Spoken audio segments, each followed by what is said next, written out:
Audiophile swear by amplifiers which contain vacuum tubes to boost and modify the electrical signal. They were the norm until transistors came along in the 1950s.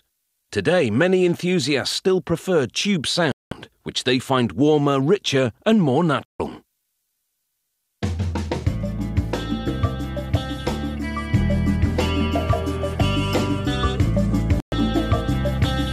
Once standard in radios, record players and televisions, today you see vacuum tubes only in very high-end audio equipment. They come in an array of models designed to perform specific sound-enhancing tasks. Technicians at this Czech factory first wind wire a precise number of revolutions. The degree of tension is very specific. Then they clean the surface and weld it to a support structure. This completes the grid, one of the tube's main components. Next, technicians take the second main component, the cathode, and insert it into the grid. When the sound signal enters the tube, the cathode produces a flow of electrons. The grid controls that flow as it travels to the third main component, the anode. The anode's top-secret black coating increases the effect of the electrons hitting it, causing the anode and the cathode to have two different voltages, both of which are greater than that of the original signal. This makes the signal larger and more powerful, meaning it amplifies the sound.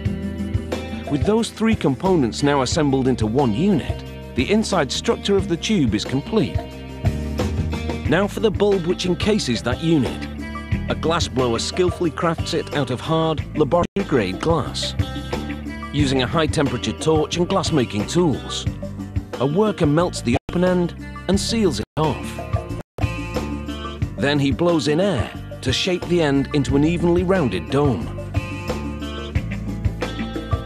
Now he mounts the bulb on a lathe to complete the shaping, keeping the glass evenly heated. He blows in just enough air pressure to keep the bulb from collapsing inward.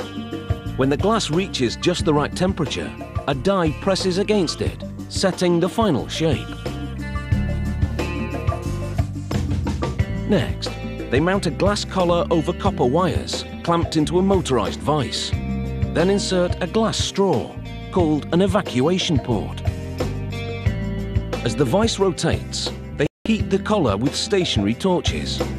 Using a handheld torch, they remove any stretches or runs in the softening glass. When the time is right, they activate a die to press the glass into the final shape. This completes the stem on which the tube's inside structure sits. The wires protruding from the top of the stem connect to the structure's terminals. Now they put this assembled unit on a turntable and center the bulb over it.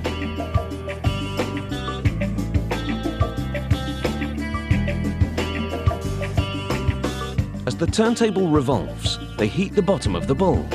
As the glass melts, they press it inward, fusing it to the stem.